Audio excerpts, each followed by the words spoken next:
சென்னையில் கார்களை லீஸுக்கு தருவதாக கூறி கோடிக்கணக்கில் பணம் மோசடி செய்ததாக திரிணாமுல் காங்கிரஸ் நிர்வாகி மீது எஃப்ஐஆர் போடப்பட்டுள்ளது. பண மோசடி குற்றச்சாட்டில் போலீசார் நடத்திய விசாரணையில் தெரிய வந்தது என்ன? சென்னையில் ஓலா ஊபர் நிறுவனத்தில் கார்களை இணைத்து வாடகைக்கு ஓட்டக்கூடிய தொழில் அதிகரித்து வருகிறது. பலருக்கும் சொந்தமாக கார்களை வாங்க முடியாத சூழ்நிலையில் அதை பயன்படுத்தி நூதன முறையில் பலே மோசடி அரங்கேறி உள்ளது. லீஸுக்கு வரக்கூடிய கார்களை வாடகைக்கு ஓட்டி சம்பாதிக்கலாம் என்று நினைத்த நபர்கள் சிலரை குறிவைத்து ஒரு கும்பல் ஏமாற்றி உள்ளது. குறிப்பாக வாடகைக்கு வீடு எடுத்து அதை குத்தகைக்கு விடுவது போல் காரை வைத்தும் குற்றச்செயலில் ஈடுபட்டுள்ளனர். சென்னை திருவல்லிக்கேணியை சேர்ந்தவர் ஆஷிக்.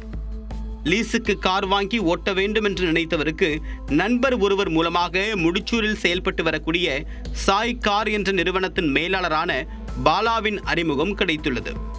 5.5 லட்சம் ரூபாய் பணம் கொடுத்தால் 11 மாதம் லீஸுக்கு கார் கிடைக்கும் என்று ஆசை காட்டியதாக கூறப்படுகிறது. இதனை நம்பியவர் சாய் கார் நிறுவனத்தின் உரிமையாளர்கள் என்று கூறப்படக்கூடிய தமிழரசு மற்றும் சரவணன் ஆகியோரிடம் பணத்தை கொடுத்து காரை லீஸுக்கு எடுத்ததாக கூறப்படுகிறது.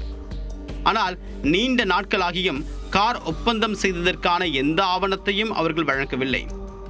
நிலையில் ஆஷிக் வைத்திருந்த காரை தன்னுடைய வாகனம் என்று கூறி உதயகுமார் என்பவர் உரிமை கோரியுள்ளார். இதனால் அதிர்ச்சியடைந்த ஆஷிக் சம்பந்தப்பட்ட கார் நிறுவனத்திற்கு சென்று பார்க்கும்போது பூட்டு போட்டு இருந்துள்ளது. அக்கம் பக்கத்தில் விசாரித்த போது தன்னை போல் மேலும் பலரிடம் மோசடி செய்திருப்பது தெரிய வந்துள்ளது. இந்நிலையில் ஆஷிக் அளித்த புகாரின் அடிப்படையில் 2 கோடி ரூபாய் வரை மோசடி செய்திருப்பது சென்னை மத்திய குற்றப்பிரிவு போலீசாரால் கண்டுபிடிக்கப்பட்டுள்ளது. விசாரணையில் சொந்த கார் வைத்திருப்பவர்கள் சாய் கார்ஸ் நிறுவனத்தில் காரை ஒப்படைத்தால் மாத வாடகை தருவதாகவும் அவ்வாறு கிடைக்கக்கூடிய காரையே லீஸுக்கு மற்றவர்களுக்கு கொடுத்து மோசடி செய்திருப்பதும் கண்டுபிடிக்கப்பட்டுள்ளது.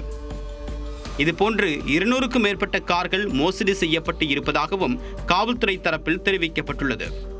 குறிப்பாக சாய் கார்ஸ் நிறுவனத்தின் உரிமையாளர் என்று தெரிவித்த தமிழரசு தமிழ்நாடு திரிணாமுல் காங்கிரஸ் மாநில செயலாளராக இருப்பதும் தெரிய வந்துள்ளது. இவரோடு சரவணன் மற்றும் மேலாளர் பாலா, சமீர் பாட்ஷா ஆகியோர் மீதும் வழக்கு பதிவு செய்து போலீசார் தேடி வருகின்றனர். மேலும் இந்த கும்பல் இதே போன்று நிறுவனம் அமைத்து எத்தனை பேரை மோசடி செய்துள்ளார்கள் என்பது குறித்தும் தொடர் விசாரணை நீடித்து வருகிறது.